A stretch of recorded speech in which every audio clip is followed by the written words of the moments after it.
Ngumiting tumingin sa akin si Ma'am Odette at binigyan ko na lamang siya ng matamlay ng ngiti. Pagod ako at ayoko ng gulo. 4 AM na kasi nang bumangon ako para lang matapos ko na maaga lahat ng gagawin ko para makapagluto pa ako ng agahan nila. Walang naging setup ng buhay ko ngayon, isang hamak na housewife. A literally housewife. Kumakain naman ako kasama ni na Ate Edna sa maid's kitchen. Hindi kasi gusto ni Ma'am Odette na sumasabay ako sa kanila kahit paluto ko yun. Isa pa, ayos lang naman sa akin ang ganong setup. Di ko na naman sila gustong makasabay ni Sian dahil di ako komportable. Gusto ko lang malaman nyo that this kind daughter-in-law of mine volunteered to cook your lunch everyday kasama ng ibang cook. Anunsyo niya. Bigla na lang nagising ang natutulog at pagod na pagod kong diwa sa narinig ko. Nanlaki ang mata ko at napasulap sa nakangiting biyanan ko sa akin. Milyong-milyong karayom ang biglang isa-isang tumusok sa puso ko. Wala naman sa akin na magluto, pero nagluto para sa napakaraming trabahador, hindi biro kung isasabay ko pa sa mga gawain ko sa ranch house. Pilit kong pinipigil ang nanginginig kong mga kamay. Tila nagulat naman ang mga trabahador sa anunsyo ni Ma'am Odette. Hindi maipinta sa kanilang mga mukha ang kanilang mga reaksyon. Hindi ko alam kung ano ang nararamdaman nila. And one more thing, mag-uumpisa siya ngayon. Dagdag pa niya kaya naman napatingin ako sa kanya, pero nilakan niya ako ng mata ng palihim at pinahiwatig lang ng mga tingin niya na hindi ako po pwedeng magreklamo. Kaya naman kahit nag-iinit na mga mata ko sa pagpipigil sa mga luha ko, nilingon ko ang mga katrabahador at gumiti sa kanila. Natapos sabihin ni Ma'am Odette sa lahat, umalis ito at nakasalubong niya sa Sian sa hindi kalayuan lamang. Tumingin sa akin ang aking asawa at mukhang narinig niya ang sinabi ng kanyang ina pero hindi ito umimik at iniwasan lang ako ng tingin.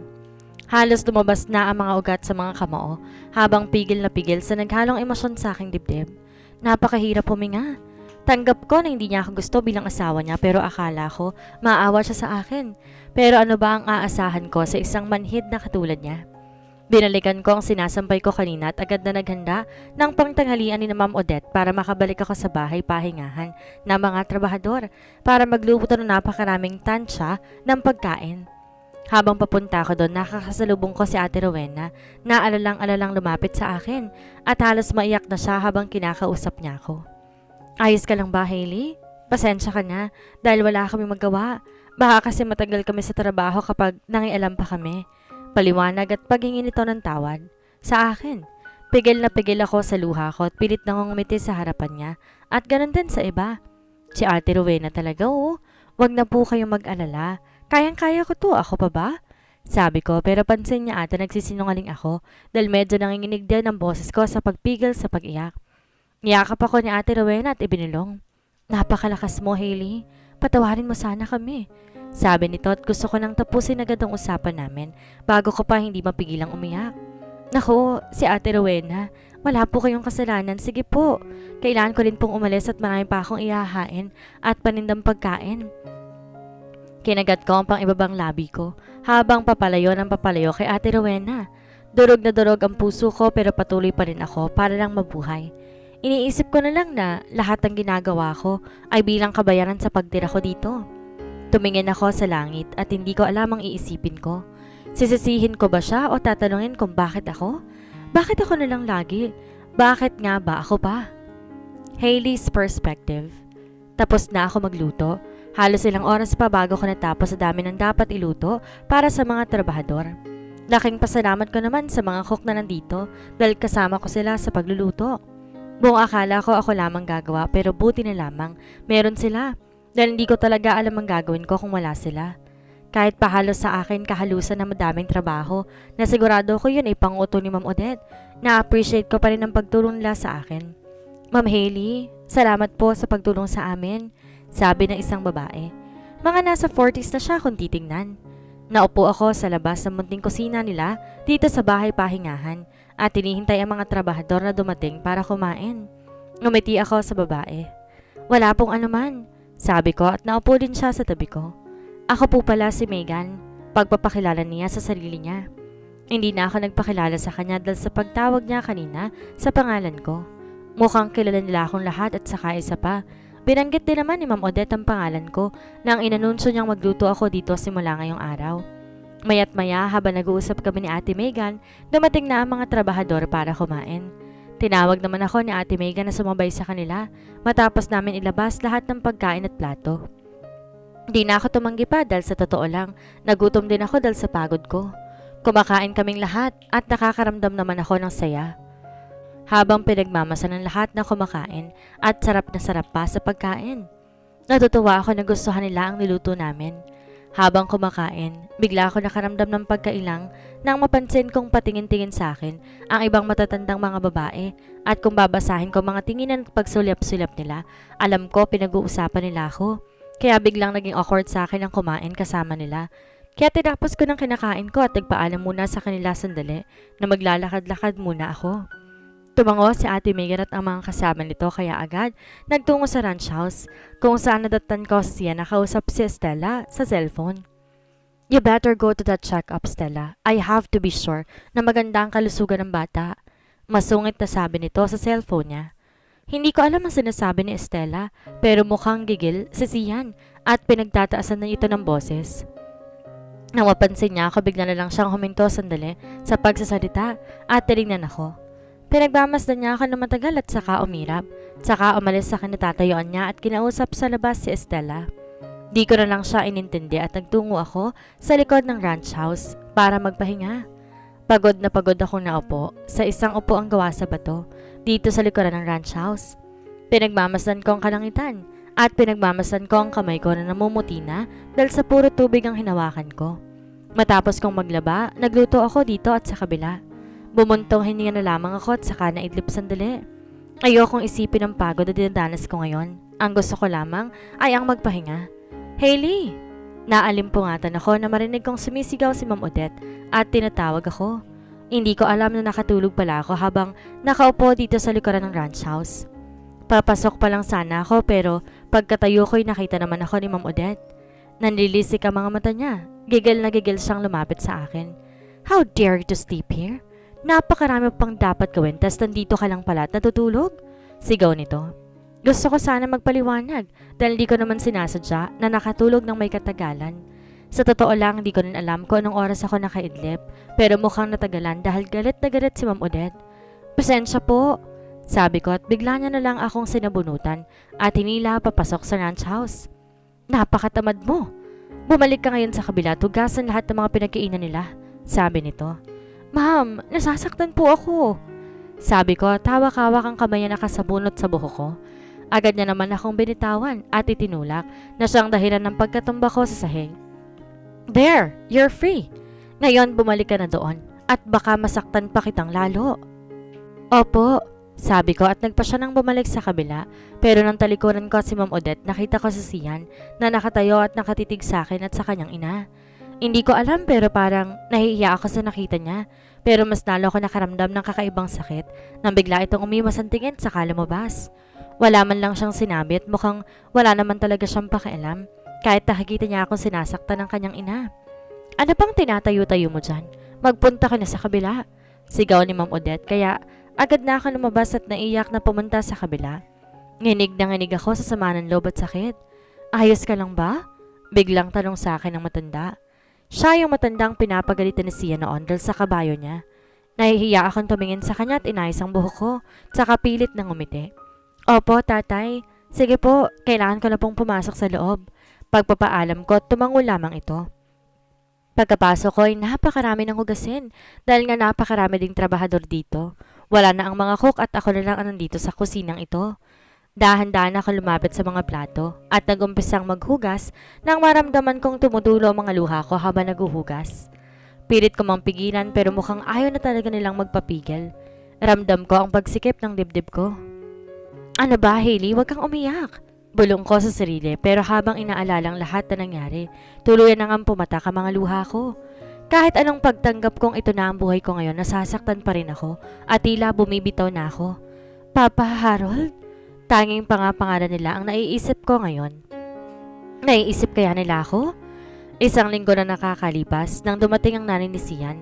Isang linggo na rin ako nagsisilbi sa kanila ng halos buong araw na walang pahinga. Gayunpaman nakilala ko naman ng mga trabahador ng paunti-unti. Hindi man ako ganon kalapit. Sa mga pinapansin, sanay na ako mapag-isipan na masama. Kababaihan dahil sa mga kung ano-anong kumakalat tungkol sa akin. Bilang isang gold digger ay hindi ko na lamang kaya masaya na meron sina Ate Edna, Ate Cora, at Ate Rowena na kakampi ko at ang iba pa sa matatanda dito, kabilang ng binatang si Kibby, na mukhang malapit din kay Sian. Madalas ko kasi sila nakikita nag-uusap. Hailey? Dinig kong sigaw ni Ma'am Odette mula sa ranch house. Nagsasampay ako ng damit. Araw-araw kasi nagpapalabas si Ma'am Odette kahit pa ang unti-unti ng labahan niya at ni Sian ay patuloy siya sa pag-utos sa akin. Agad akong tumakbo sa loob at hinanap ko si Ma'am Odette.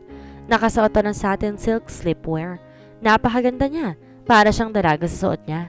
Hanggang tuhod na lang ang sleepwear dress niya at sleeveless din ito. Kita ang hubog ng katawan niya at kahit may edad na siya ay napakakinis pa rin ng kutis niya. Ma'am, hinahanap niyo po ako? Tanong ko. Masungit naman akong nalingon nito at saka ngumisi. There you are? Sabi nito at saka lumapit sa akin. Kakagising ko lang at ayaw kong masirang araw ko dahil madami akong iniisip. Ipagtimpla mo ako ng kape. Sabi nito at agad akong tumango. Rowena, nasan si Sian? Tanong nito kay Ate Rowena na may buhat na paso ng palahalaman. Nililipat niya kasi mga halaman na nabulok na. Papalitan na kasi nila ng bago. Ma'am, pagkakaalam ko po, pupuntahan niya po ata si Ma'am Estela dahil po check-up niya ngayon. Dinig kong sagot ni Ate Rowena. Is that so? That evil woman? Hindi ako makapaniwalang magkakaroon ako ng apo sa babaeng yon. Gigil na sabi nito at saka huminga ng malalim. Di naman umamek si Ate Rowena, bagkos iniba niyang usapan. Papalapit na ako sa kanila para mabigay ang kape ni Ma'am Odette nang magsalita si Ate Rowena. Madam, aalis po pala kami bukas ng umaga para po pumalengke. Isasama ko po si Kuya Bebot para magmaneho. Gusto ko lang pong malaman kung lalabas po ba kayo bukas para sana iba na lang kukunin namin na magmamaneho ng van. Pagpapaalam ni Ate Rowena. I have no plans for tomorrow. You can take Bebot with you. Matipid na sagot ni Ma'am Odette habang lalapag ko ang kape niya sa lamesang gawa sa salamin. Napatingin naman siya sa akin at biglang umisi. Salamat po, madam. Pagyuko nito. Teka nga pala, madami bang papalengkehin ninyo? Tanong nito bigla na kinauntog ng noon ni Ate Rowena. Opo, madam. Isasabay po kasi namin yung para sa mga trabahador para puminsanan na po. Kaya po sasama din po sa amin si Ate Sean bukas. Nasa kanya po kasi listahan ng dapat nilang palengkehin. Paliwanag nito kay Ma'am Odette. Pero mukhang may iniisip si Ma'am Odette at titig na titig sa akin. Ganun ba? Hindi yun na kailangan pumunta. Ako na lang ang mamamalengke. Sabi nito na kinalaki ng mata ni na Ate Rowena at Ate Cora na kararating lamang mula sa may labas. Po, madam? Naku po, madam, kami na pong bahala doon. Bukas. Nahihiyang sabi ni Ate Rowena pero ngumati lamang si Ma'am Odette at umigop sa kape niya at saka ngumisi. Don't worry, I will take Hailey with me. I and her are enough to do the job. Besides, I'm bored. Kaya gusto kong ako lang mamamalengke. Sabihin mo kay Sean ihanda ang listahan at ibigay sa akin mamaya. Kami nang bahala ni Hailey. Sabi nito at tumingin sa akin. Hindi ba, Hailey? Ngiti niya. Nakakakilabot siyang umiti. Binigyan ko siya ng mapaklang ngiti at saka sumagot. Opo, ma'am. Sabi ko sabay tingin kay Ate Rowena at Ate Cora. Kami nang bahala para bukas. Ngiti ko sa dalawa na hindi maganda na reaksyon dahil tila alam ata nilang nasa isip ko pero ngumiti na lang sila para hindi mahalata. May ideya naman ako sa maaaring mangyari bukas. Ay wala na ako magawa kundi ang sundan si Ma'am Odette. Gabi na nga nang matapos ang lahat ng gawin ko. Tulog na silang lahat pati sina Ate Edna. Gusto nila akong tulungan pero pinilit ko silang wag na dahil magagalit si Ma'am Odette. Ayaw kasi niyang nagpapatulong ako maglinis dito. Araw at gabi akong pinagmamap ni Ma'am Odette sa bahay na to, kahit na makintab na ito'y wala siyang pakialam at alam ko kung bakit. Gusto niya akong pahirapan, halata naman eh. Matapos kong iligpit ang mga ginamit ko, nilabas ko ng mop na nilabhan ko para matuyo. Kinabukasan na biglang may huminto ng kotse sa harapan ko.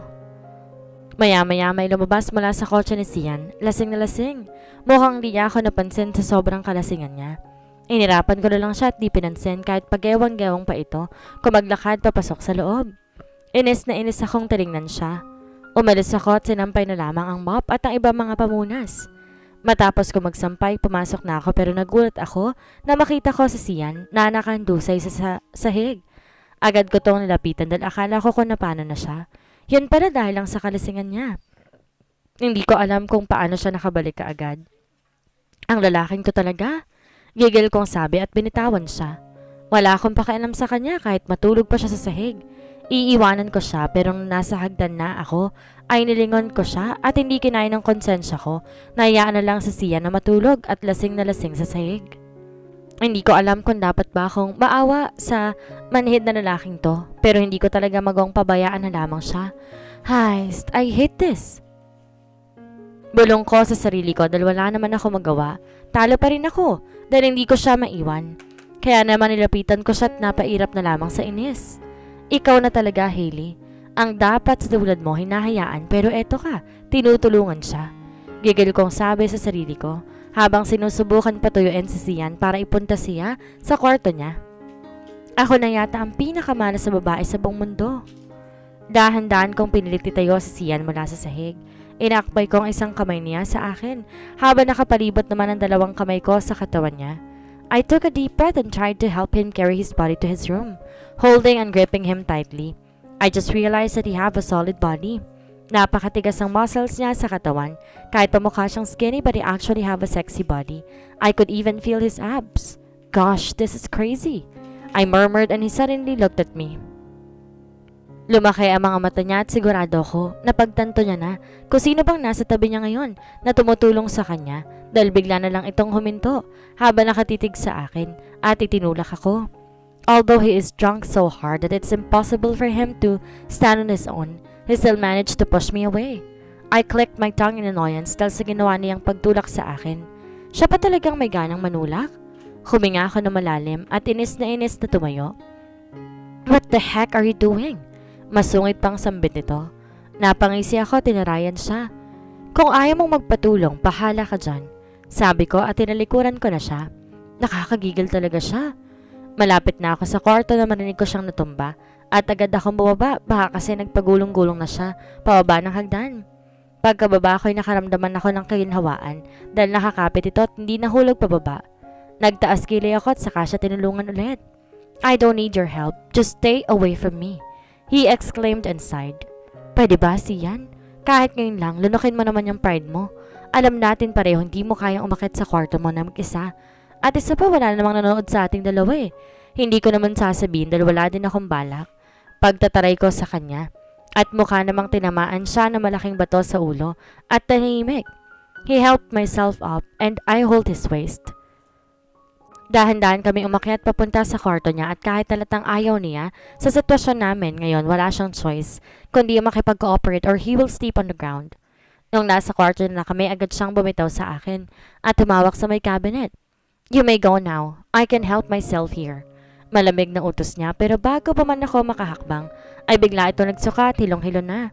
Fuck, this is a mess. He cursed and went to the bathroom. Kumuha siya ng pamunas pero hilong-hilo ito at hindi mapunasan ng tamang sahig kung saan siya nasuka kaya naman napairap ako at walang magawa kundi ang tulungan siya. I just can't let him alone. Lalo na't alam kong hindi niya kaya dahil sa sobrang kalasingan niya. Why are you still here? Go out. Sabi niya na mapansin niya ako. Akin na yan. Ako nang bahala dyan. Sabi ko sa kanya at hinilang pamunas mula sa kanya. Just go out. Sabi niya pero hindi ko siya pinakinggan. Huwag ka nang madaming salita. Ako nang bahala dito. Sabi ko at mukhang magsasalita pa ata siya pero bigla na lang tong nahilo at sumandal sa may kama habang nakaupo sa sahig. Minasahin itong noon niya at saka pumikit. Di ko na lang siya binigyang pansin at patuloy lamang sa paglilinis ng sahig. Nang matapos, nilabhan ko sa may lababo na napakalawak ng banyo ang pamunas na ginamit ko. Pagkalabas ko ay nakaupo pa rin siya kung saan ko siya iniwan. Magpapaalam sana ako na aalis na ako at tatanungin niya kung may kailangan pa ba siya pero napansin kong tulog na siya at hindi man lang siya nahiga ng kama. Ay nako, napakamalas mo nga naman, Hailey. Pilit ko siyang binuhat sa may kama.